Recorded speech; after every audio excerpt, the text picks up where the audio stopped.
Fala, galera! Vamos então dar continuidade aos nossos estudos dentro de fisiologia, ok? Então, falando de como todos os sistemas funcionam, hoje vamos falar então do sistema digestório. Esse sistema vai ter três funções básicas. A primeira delas é fazer a digestão. Acho que é um pouco óbvio, né? Sistema digestório, fazer a digestão. Sim, mas o que talvez você não saiba é que essa digestão ela pode ser de dois tipos. Eu posso ter o que eu chamo de digestão mecânica ou o que eu chamo de digestão química. A diferença, gente, é justamente de como essa quebra vai acontecer. E aí é isso que eu preciso primeiro que você entenda. Quando eu falo de digestão, eu falo justamente de quebra desse alimento. Por quê? O nosso organismo precisa quebrar o alimento porque ele não absorve moleconas, ele só absorve molequinhas. Então a gente precisa quebrar. A quebra mecânica, quebra física, é simplesmente a quebra das partículas ali do alimento. Então, quando você mastiga ou até mesmo através dos movimentos do seu sistema digestório, esse alimento vai sendo quebrado fisicamente. As partículas grandes vão se tornando partículas menores. Tudo isso para que a gente tenha, então, a nossa segunda forma de digestão, que é a digestão química. Aí, a gente vai precisar de uma coisinha que você conhece bem, que são as chamadas enzimas. Lembra de enzimas? As enzimas, elas são catalisadoras biológicas, elas aceleram reações e com isso fazem com que elas aconteçam de maneira mais rápida, gastando menos energia.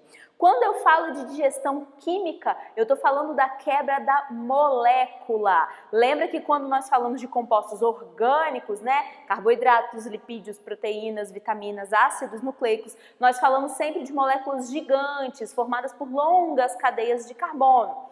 Então, aqui na digestão química, essas grandes moléculas é que precisam ser quebradas. Como eu disse, a gente não absorve moleconas, apenas molequinhas. E essa digestão toda, tanto a mecânica quanto a química, acontece justamente para essa absorção, que é a nossa segunda função aqui do sistema digestório, absorver os nutrientes.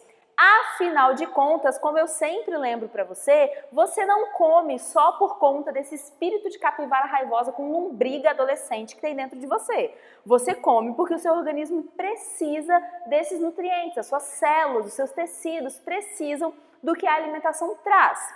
E aí, se alguma coisa você não quebrou, muito menos absorveu, você vai eliminar. A eliminação dos restos é a terceira e também super importante função aqui dentro do sistema digestório. Lembra, gente, que existem algumas substâncias que você não digere. Por exemplo, aquele carboidrato que está na parede das células vegetais, lembra? Vulgo celulose, você não digere, então você vai eliminar, juntamente com fibras vegetais e outras substâncias que porventura você não consiga digerir. Tudo bem? Bom, a gente vai dividir o sistema digestório em tubo digestório, que é por onde o alimento vai passar, e eu já vou te falar cada etapa dele, começando lá na boca e terminando lá na porção final do intestino grosso, que é o ânus, né? Além do tubo digestório, a gente tem as glândulas anexas. Essas glândulas são, muitas vezes, em alguns livros e materiais chamados de órgãos anexos, né?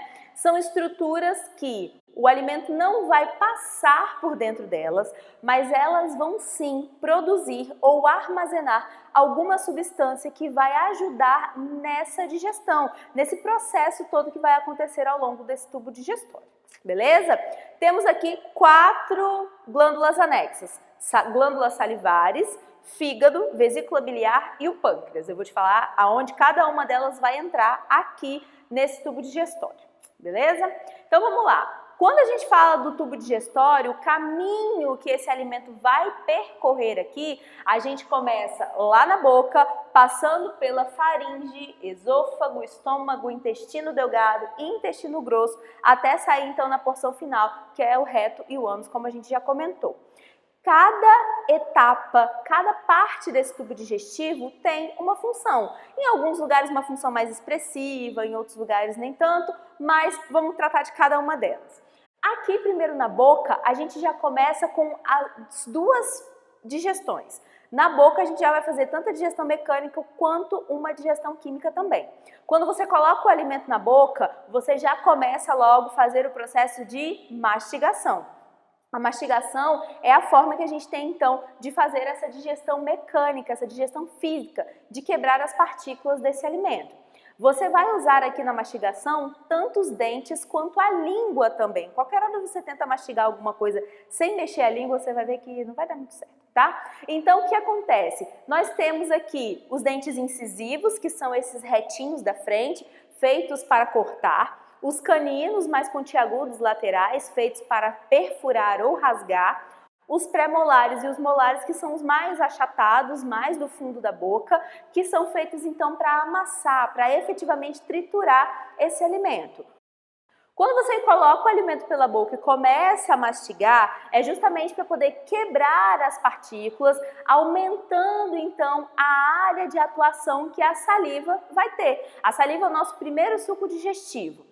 Na saliva, que será produzida por 3 pares de glândulas salivares que a gente tem na boca, glândulas parótidas, submaxilares e sublinguais, essa saliva vai produzir uma enzima, vai conter na saliva uma enzima que a gente chama de amilase salivar ou pitialina.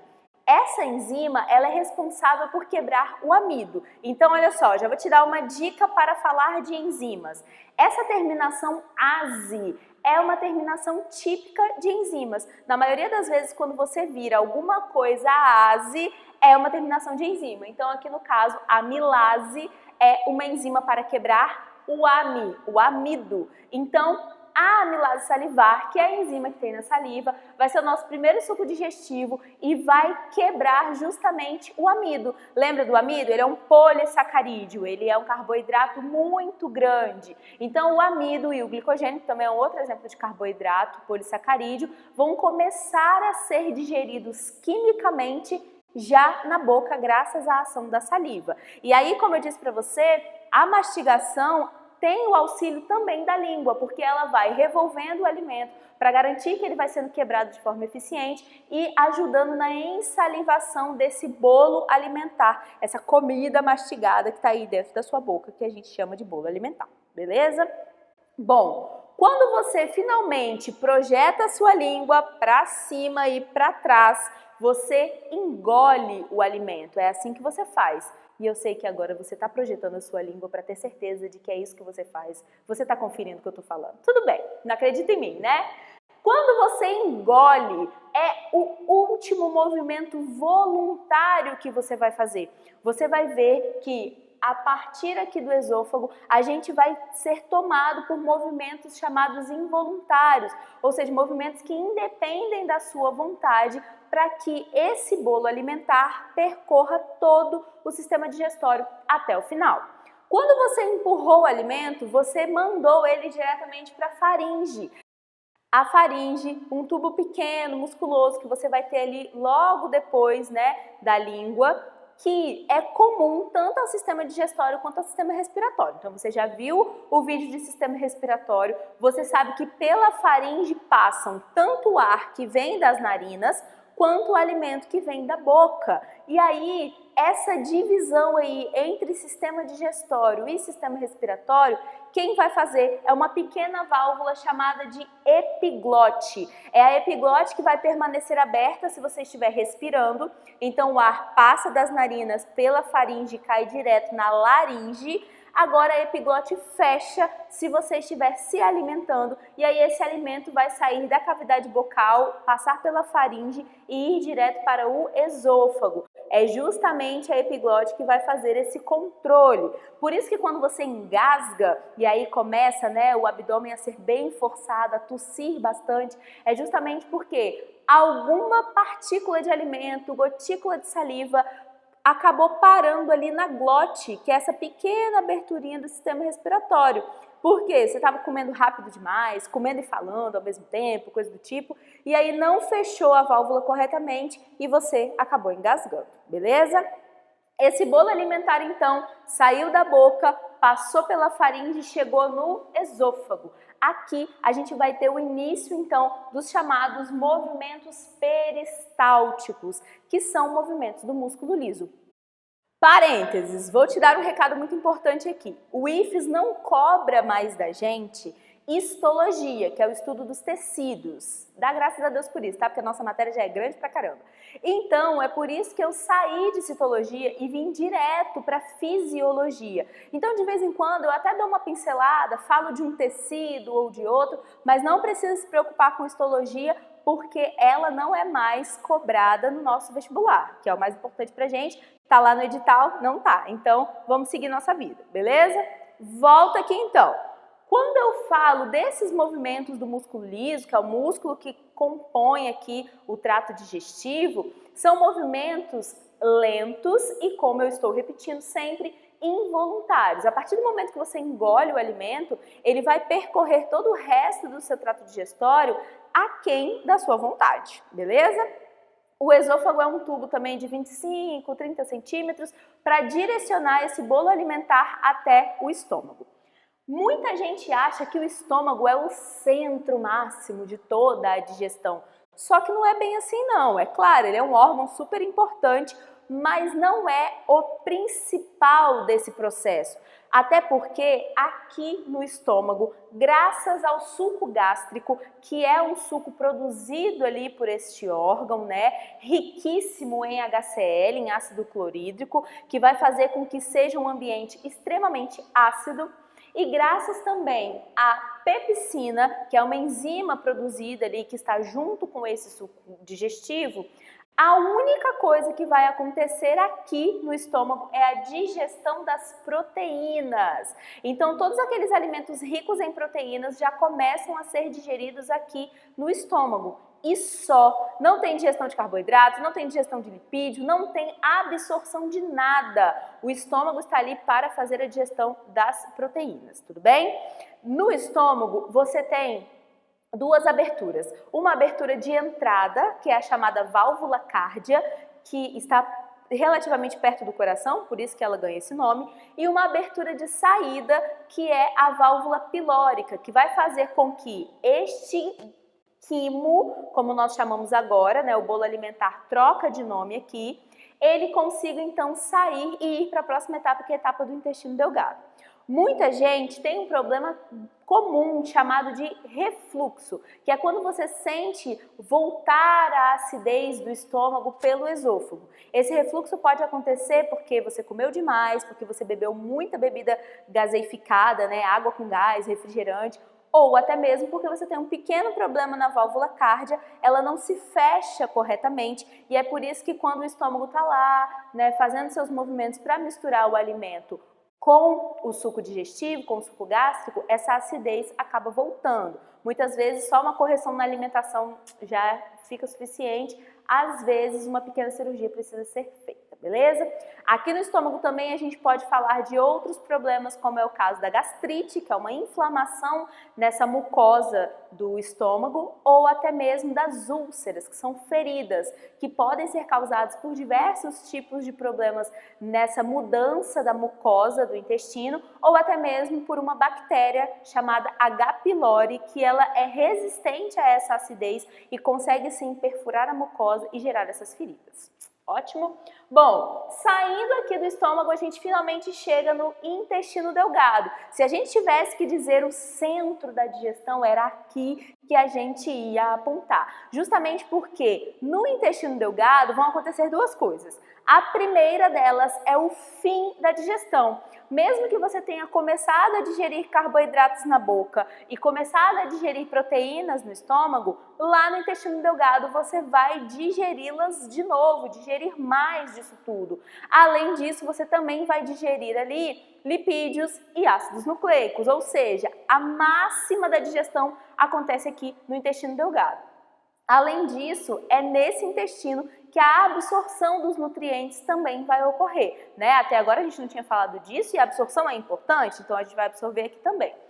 Esse intestino delgado, ele vai ser dividido em três partes. O duodeno, que é a porção inicial, o jejuno e o íleo, que são as duas porções finais desse intestino. Esse intestino pode ser dividido desse jeito porque ele é bem grande, tem mais ou menos aí 6,5 metros. Sim, 6,5 metros de intestino dentro do seu abdômen, porque ele é delgado e porque ele está completamente retorcido ali, né, sobre ele mesmo, guardadinho no seu abdômen.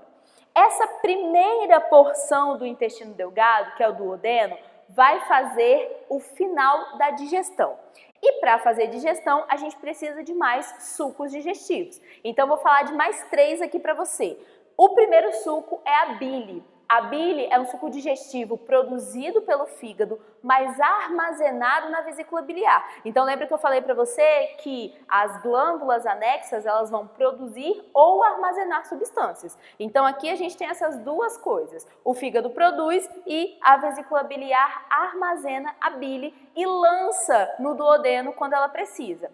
A bile tem uma característica que as questões adoram tentar pegar você. Ela é o nosso único suco digestivo que não tem enzima. Sim, a bile não tem enzima, então não vou falar de nenhuma ásia aqui de dentro da bile. O que acontece? Ela atua como um emulsificante, como um detergente. A bile pega as grandes moléculas de gordura e separa elas em moléculas menores. Ela vai fazer uma forma de digestão mecânica, já que não tem enzima para quebrar a molécula, ela simplesmente separa as partículas. Tudo bem? Não esquece disso, não cai em pegadinha. Bom, o suco pancreático, como o próprio nome diz, ele é produzido pelo pâncreas. Ele é o suco mais completo. Ele tem enzimas para quebrar todos os elementos. Ele tem enzimas para quebrar carboidratos, ele tem enzimas para quebrar lipídios, ele tem enzimas para quebrar até mesmo ácidos nucleicos. Então a gente vai falar aqui de amilase pancreática, lipase pancreática e outras enzimas responsáveis por isso. O suco entérico ou suco duodenal é um suco produzido pelo próprio intestino e também vai ter enzimas tanto para digerir os carboidratos quanto para digerir proteínas. Lá na sua apostila você tem uma tabela lindona mostrando todas as enzimas de cada um dos sucos digestivos e mostrando também o pH em que cada uma delas atua. Então lembra que eu falei que o estômago tem um pH baixo por conta do ácido clorídrico? E aí vou te lembrar também que lá na boca que a gente falou da amilase salivar é uma enzima que funciona num pH neutro, um pH 7. E aqui o suco pancreático, ele também tem bicarbonato para conseguir basificar esse quimo que veio muito ácido lá do estômago, tudo bem? Então, pH neutro na boca, pH ácido no estômago e pH básico no intestino. Bom, recebeu essa chuva de sucos digestivos aqui, finalizou a digestão? Beleza! A próxima etapa do intestino delgado, que são o jejuno e o íleo, vão só para fazer a absorção. Essa absorção vai ser feita graças às vilosidades e microvilosidades que existem, então, na parede desse intestino, que vão, sim, aumentar muito a área de absorção e enquanto esse produto digestório vai passando por ali, ele vai sendo absorvido, caindo na corrente sanguínea e sendo liberado para todas as suas células. Finalmente, então, chegamos aqui no intestino grosso. Aqui você vai ter absorção de água e sais minerais. Então, enquanto eu estava falando do intestino delgado, eu só falava de quebrar nutrientes e absorver nutrientes. Mas aqui no intestino grosso a gente vai absorver água e sais minerais.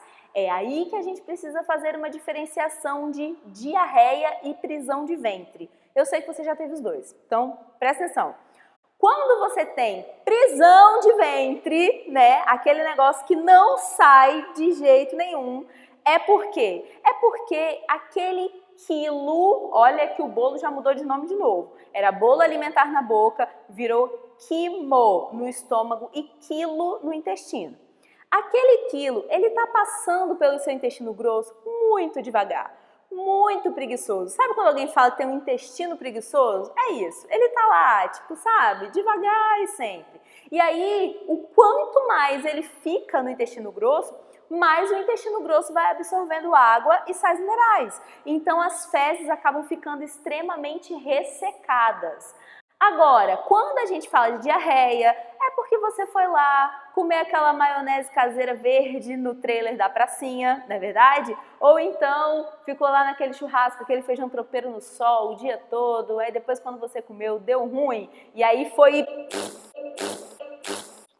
Enfim, sem sonoplastia. Ótimo. Quando a gente fala de diarreia, é porque esse quilo passou muito rápido pelo intestino. Não deu tempo de absorver a água e sais minerais necessários. Por isso que você faz umas fezes extremamente aquosas, né? Aquela assim de sujar o chão, o teto.